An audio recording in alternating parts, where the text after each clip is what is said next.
cancer, fatty liver disease, chronic kidney disease, lung damage,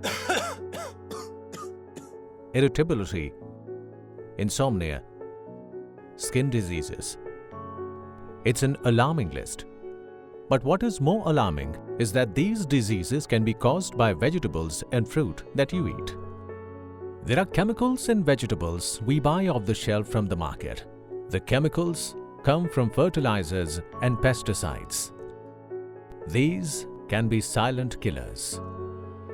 And that's why, even at home, people are taking to growing their own food, a very ancient human practice.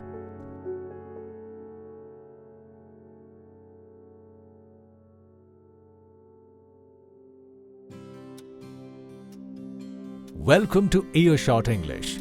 You are listening to our new show, How to Be an Organic Farmer.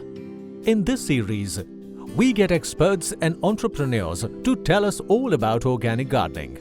We will help you learn how to be an organic farmer. In this episode, Space, we will tell you how to convert that unused balcony into a vegetable patch and how to rent a farming place or buy a plot in a village to grow your greens.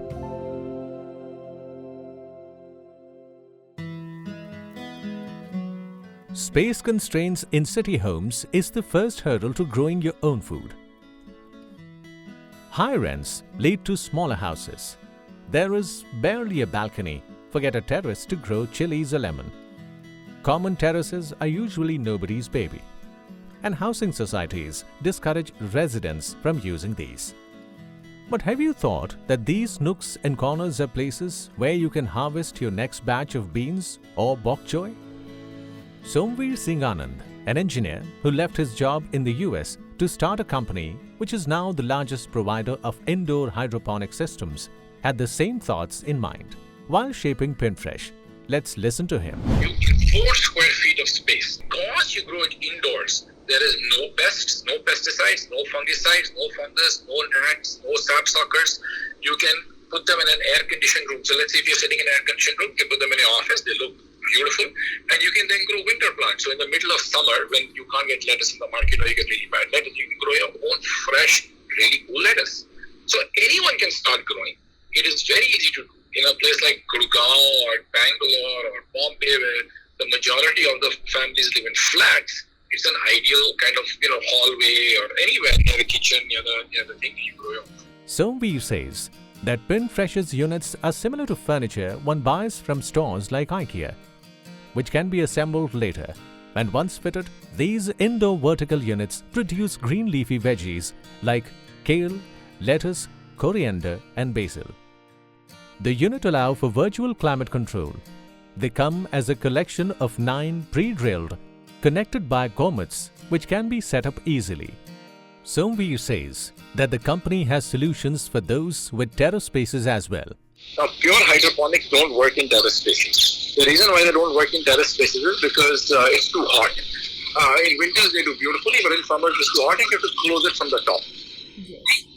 And so what we do for that is we give you a Dutch bucket system, which is a slightly different system, and then that grows all your vining plants, fruiting plants, your tomatoes, kheeras, kaddus, laukis, everything else. Bangalore-based Kavya Chandra has been working with farmers in the outskirts of a city, picking up natural methods of farming and agriculture, which is self-sustaining and attempts to imbibe nature's own ways in her methods.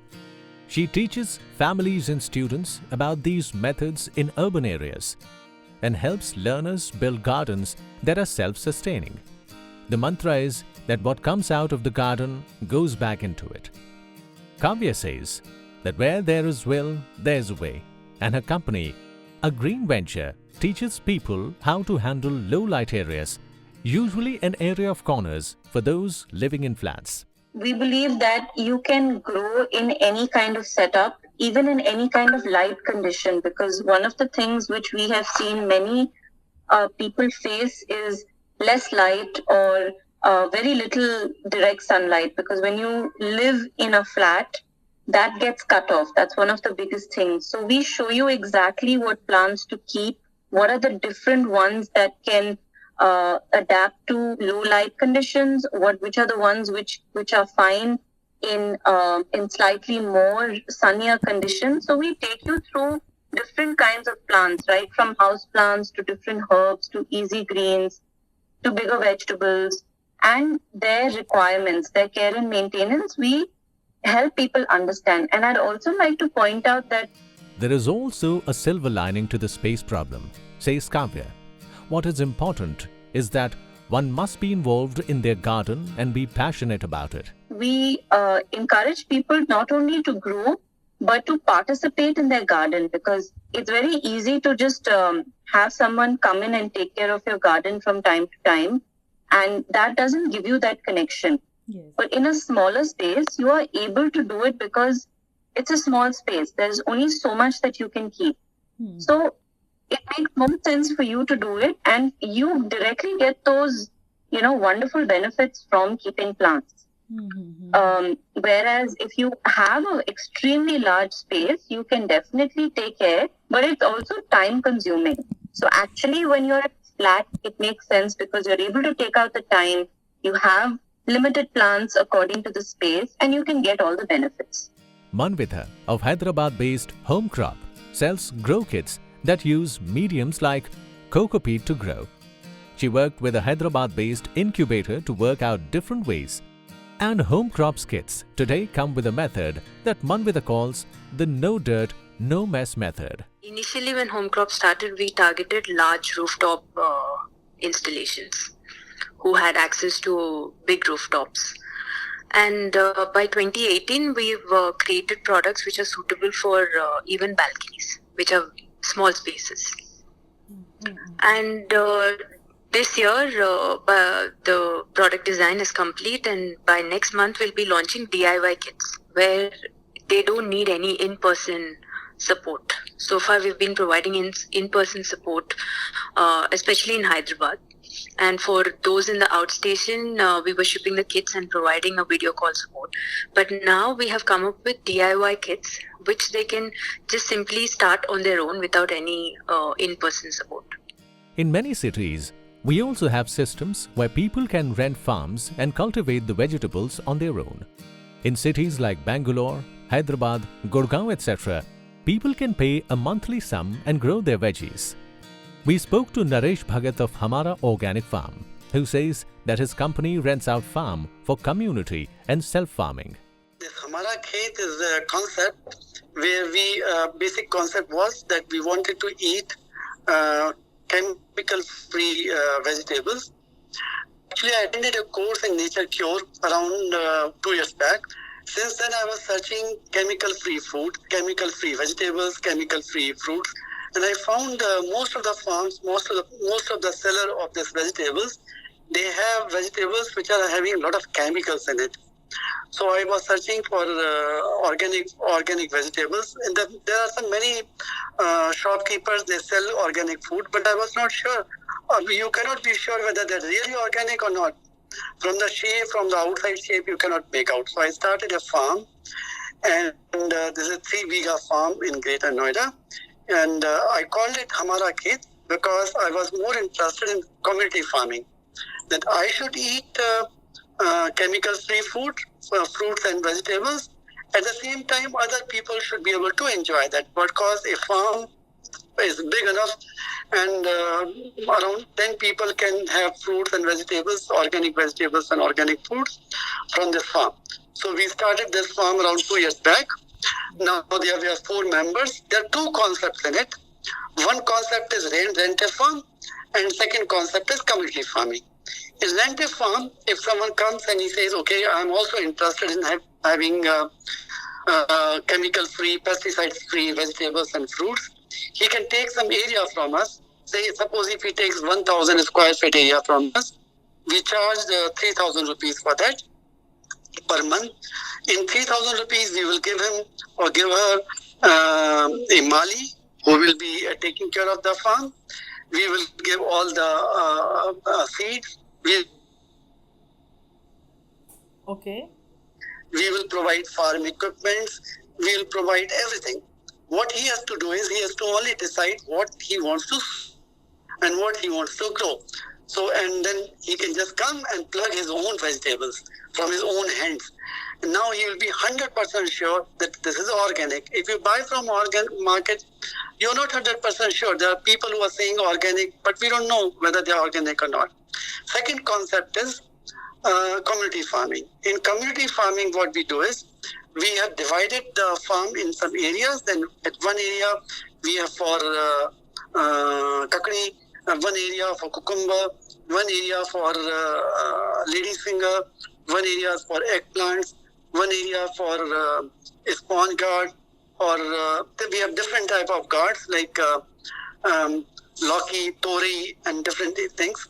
So, and tomato. So we have different areas allotted, and all of us grow the foods together, and then we enjoy the food also together. So this is, we call it community farming. So these are basically two concepts we have. Bhagat tells us how much can it cost anyone for both the systems. Okay, for community farming, our charges are 3,000 rupees per month, where he can come, he can plug his own vegetables, whatever he wants for his family. Plus, he can also bring his children to show them how vegetables are grown. And so that during childhood only people can learn, the students can learn how different plants are growing, how difficult it is, and then they will not be wasting those vegetables because they know how much time it takes to grow. And this is a real learning for them. One can also come for enjoyment. One can sit in the park and see what is happening. So this is 3,000 rupees per month for community farming. And for rented farm concept, the charges are 3 rupees per square feet.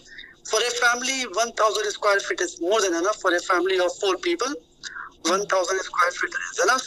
And again, it will be 3,000 rupees because 3 rupees per square feet for 1,000, 3,000 rupees. Okay. In future, when we have more number of members in the community farming, we might reduce the price. If right now we have 4 members, so we are contributing 3,000 each. The moment we get 7 to 10 members, we will charge maybe 2,500 or 2,000 per person. And what are the things that one must look out for in balconies and terrace gardens? Once when fertilizing, nutrition and pest controls are taken care of. They should look out for the uninvited guests. When I say uninvited guests, like pigeons. Pigeons can be a big problem when you're planning to grow your vegetables. They somehow are very smart when it comes to vegetable seeds. They can just pick the seed from your mix after you seed them, and you wouldn't even know, and the plant would not even come up, basically. Pigeons, monkeys, squirrels, Yes. Cats. So what they do is they dig into the medium, and they disturb the whole plant, basically. So they should look out for a place that is safe from all these uninvited guests and that gets enough sunlight, basically. Space is only a minor bump, but what is crucial for any plant to grow is the medium it is grown in. Soil, coco peat, water are some of them. To know more about them, tune into the next episode of How to Be an Organic Farmer by our reporter Amrita Madhukalya. This is me, your host Sayyam Sharma, signing out. Keep listening to Earshot.in or download the Earshot app now.